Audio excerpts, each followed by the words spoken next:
नमस्कार मित्रांनो, तुझ्या सोबतीने या मालिकेच्या पुढील भागात मल्हार सांगणार आहे नुपूरला वेदांच्या अपघाताचे सत्य.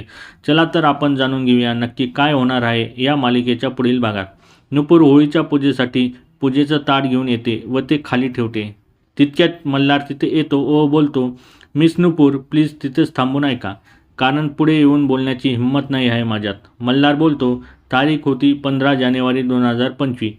माझ्या हातातून अपघात घडला, त्यात तुमचा वेदांत गेला. तुम्ही द्याल ती शिक्षा मला मान्य आहे. व तो बोलतो, मिस नुपूर. पलीकडून आवाज येत नाही म्हणून मल्हार त्या बाजूला जाऊन बघतो व तो थोडा शॉक होतो. नुपूरने मल्हारचं बोलणं ऐकलं असेल का? मल्हारचं हे सत्य समोर आल्यानंतर नुपूर काय पाऊल उचलणार यासाठी रोज रात्री 9:30 वाजता स्टार प्रवाहावर तुझ्या सोबतीने ही मालिका बघायला विसरू नका व अशाच नवीन अपडेट्ससाठी आमच्या चॅनलला लाईक, शेअर आणि सबस्क्राईब करायला विसरू नका. तोपर्यंत धन्यवाद मित्रांनो.